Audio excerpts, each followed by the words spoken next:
안녕하세요, 중고등부 친구들 반갑습니다. 한 주간 잘 지냈나요? 벌써 1월도 많이 지나가서 이제 벌써 네 번째 주가 다가오고 있습니다.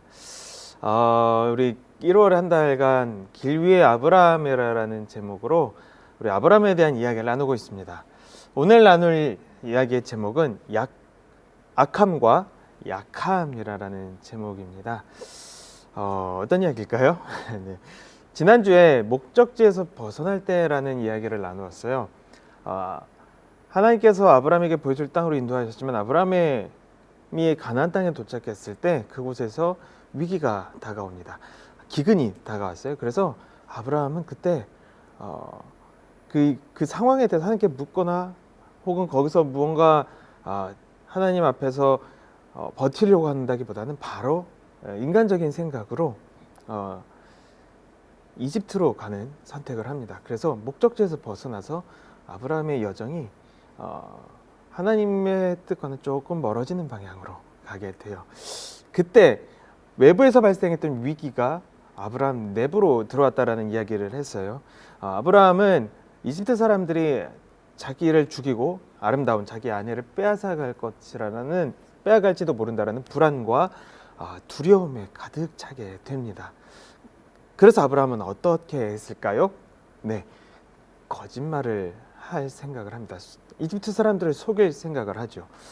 자기 아내를 여동생이라고 속이고 이집트에 들어가기로 합니다. 차라리 그 두려움과 불안이 들었을 때 길을 돌려서 다시 원래 있는 곳으로 가서 하나님 제가 이런 어려움이 있습니다. 이런 마음이 듭니다. 도와주세요. 라고 얘기를 했다면 좀 다행이었겠지만 그렇지 않고 계속해서 그 목적지에서 벗어난 길을 가기 위해서 거짓말을 하게 돼요. 자신의 불안과 두려움을 감추기 위해서 그리고 그 상황을 모면하기 위해서 누군가를 속이는 결정을 합니다. 계속해서 목적지에서 벗어난 길을 걸어갑니다. 그런 아브라함의 길 위에는 어떠한 일이 일어났을까요? 오늘 우리 창세기 12장 16절에서 20절 말씀을 우리 함께 읽어보도록 하겠습니다. 온라인으로 보고 계신 친구들 스킵하지 마시고 어떤 일이 일어났는지 한번 유심히 살펴보셨으면 좋겠어요. 오늘 말씀 16절에서 20절 말씀을 읽어보겠습니다. 사례 때문에 파라오는 아브라함에게 잘해 주었습니다. 왕은 아브라함에게 양떼와 소떼와 암나귀와 순나귀를 주었습니다.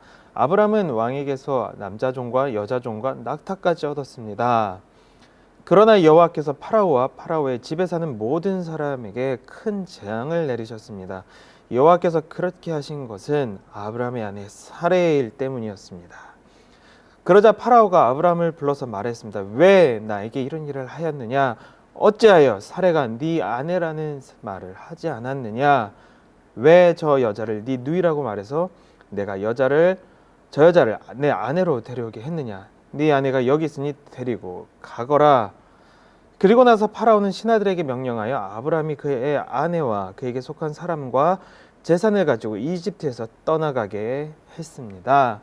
아멘.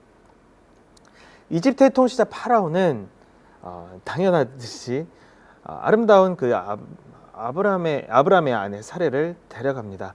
아내인 걸 몰랐죠. 여동생이라는 생각을 했기 때문에 파라오가 갖고 있던 권력과 지위를 이용해서 그 아내를 데려갔습니다. 아내가 아니라 여동생으로 했으니까 크게 거리끼는 것들도 없었을 거예요. 그리고 나서 파라오는 아브라함에게 후한 대가를 지불을 합니다. 자신의 만족을 채워주게 한 대가였죠. 그 이후에 어떤 일이 일어났나요? 파라오와 파라오의 가족들, 집안 가운데 큰 재앙이 내립니다. 놀란 파라오는 그 연유를 찾아보니 자기가 데려온 그 사레라는 여인이 아브라함의 여동생이 아니라 아브라함의 아내였다는 것을 알게 되고 굉장히 당혹하면서 화를 내게 됩니다. 자, 여기서 두 가지 악함이 등장을 합니다. 첫 번째 악함은 무엇이냐면 아브라함이 저지른 악함이에요. 자신의 아내를 여동생이라고 속인 거예요. 자기의 생명을 지키기 위해서 이 상황을 모면하기 위해서 자기의 아내를 사실 위험에 처하게 한 거거든요. 대가를 받고 거짓말을 하여 아내를 속된 말로 팔아버린 거예요. 이것이 바로 첫 번째 악함입니다. 그리고 두 번째 악함은 무엇이냐면 파라오가 저지른 악함이에요. 이집트의 파라오가 자신의 지위와 권력을 가지고 자기 만족을 채웠던 거예요. 어떠한 그런 절차나 이런 거 없이 그냥 예쁘고 자기의 눈에 만족스러워 보이니까 그것을 얻기 위해서 그냥 사람을 데려와 버린 거죠. 욕망을 채우기 위해서 수단과 방법을 가리지 않았던 파라오의 모습도 있습니다. 이 악함을 누가 보셨을까요? 바로 하나님께서 보셨습니다. 그리고 하나님께서는 사실 이 모습이 기쁘지 않으셨을 거예요. 굉장히 속상하셨고 안타깝고 실망스러웠을 것입니다. 하나님께서는 아브라함에게 하셨던 약속이 있었어요. 바로 가나안 땅에 오기 전 처음 아브라함을 저 멀리 수천 킬로미터 떨어진 그 하란 땅에서 부를 때 하셨던 축복이 있어요. 근데 하나님께서는 그 축복을 이 악함을 보시고 완전히 뒤틀어 버리십니다. 하나님께서 원래 어떻게 아브라함에게 축복을 약속하셨냐면은 바로 12장 2절에서 3절 바로 앞부분에 나와 있습니다. 한번 제가 읽어보겠습니다. 내가 너로 큰 민족이 되게 하고 너에게 복을 주어서 네가 크게 이름을 떨치게 하겠다. 너는 복의 근원이 될 것이다.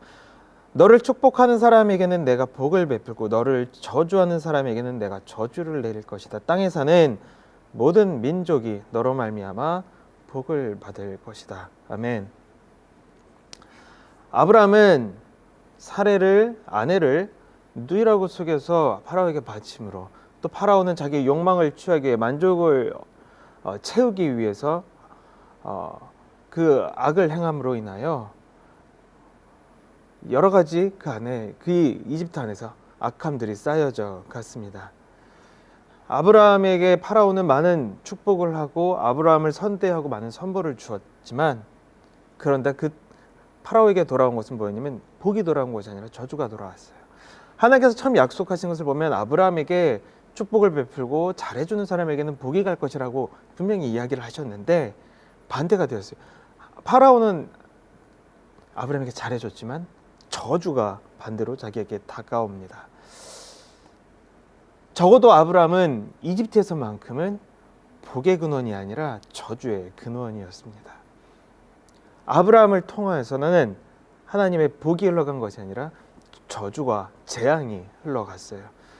하나님은 거짓과 악함, 비겁함으로는 하나님의 일을 행하지 않으셨습니다. 오히려 하나님의 축복을 거두어 가셨어요. 하나님은 아브라함의 이름이 이 세상 가운데 복의 이름이 될 것이라 라고 하셨지만 적어도 이집트에서는 거짓과 비겁함의 상징으로 그 이름이 드러나게 하셨습니다. 결코 좋은 평판이 아니었어요. 하나님은 이런 분이세요. 하나님 결코 어떤 상황에서도 악함을 허용하지 않으십니다. 하나님의 악을 곁에 두지 않으세요. 악은 하나님이 원하시는 방법이 아니기 때문입니다. 그러나 이런 악함들이 이어지는 과정에서도 하나님께서는 아브라함이 가지고 있었던 약함을 아셨어요. 악함과 다른 약함입니다. 아직 그의 믿음이 온전치 못하였고 여전히 그 마음 가운데 불안과 두려움이 있었으며 하나님을 믿고 신뢰하면서 걸어가는 그 여정이 아직은 흔들흔들 약하였던 것을 알고 계셨습니다. 아브라함 역시 흔들리는 나 약한 사람이라는 것을 너무 잘 알으셨어요. 사람의 약함에 대해서는 하나님께서는 긍휼과 자비로 대하십니다. 그래서 아브라함과 그의 가족을 어떤 상함도 없이 파라오로부터 어떤 해코지가 없이 이집트에서 나오게 하여 다시 원래의 목적지를 향하여 걸어갈 수 있도록 그 길을 인도하십니다. 올바른 길로 갈 수 있도록 다시 한번 기회를 주시는 거예요. 인간의 악함과 약함에 대해서 하나님은 분명하게 다르게 반응하십니다. 결국 문제는 약함이 아니라 바로 우리의 악함이에요. 문제는 우리의 약함입니다. 하나님께서는 결국 우리 인간의 악함을 용납하지 않으시고 허용하지 않으십니다. 결코 하나님의 방법이 아니기 때문이에요. 하지만 우리가 약할 때, 우리가 흔들리고 연약해질 때 그 모습에 대해서는 하나님께서 비난하거나 탓하거나 그것을 혼내는 것이 아니라 사랑과 긍휼로 대하시며 또 다른 기회를 주시고 하나님께서 우리를 도우시고 인도하세요. 그게 바로 하나님이세요.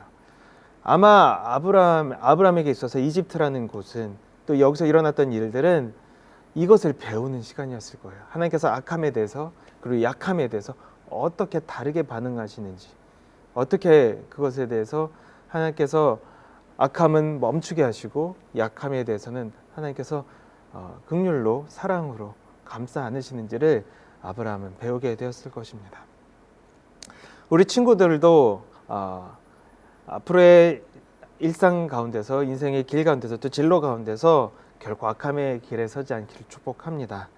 또한 여러분이 약하였을 때, 내 안에 약함이 발견되었을 때 그것을 숨기고 그것을 또 다른 어떤 편법이나 악함이나 어떠한 속임수나 거짓말로 그것을 감싸는 것이 아니라 하나님의 사랑과 긍휼하심을 믿고 차라리 그 약함을 하나님께 보이세요.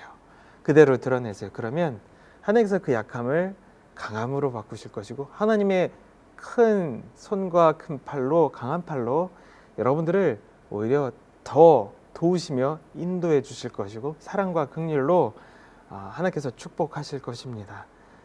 하나님께서는 그것을 기다리고 계세요. 악함은 끊기를 바라시고 약함은 그 있는 모습 그대로 나오기를 바라고 계십니다. 우리 중고등부 친구들도 그런 하나님을 의지하고 믿을 수 있기를 소망합니다. 또한 하나님의 사랑을 믿고 언제나 다시 일어서서 주님께 돌아갈 수 있는 다시 목적지를 향해서 옳은 길을 향해서 방향을 바꿔서 갈 수 있는 여러분이 되시기를 축복합니다. 여러분 한 주간 건강하게 지내기를 축복하며 또 하나님의 축복이 여러분들의 또 공부하는 것 가운데 일상 가운데 가정 가운데 가득 부어주시기를 축복합니다. 여러분 한 주간 건강하게 잘 보내세요. 바이바이.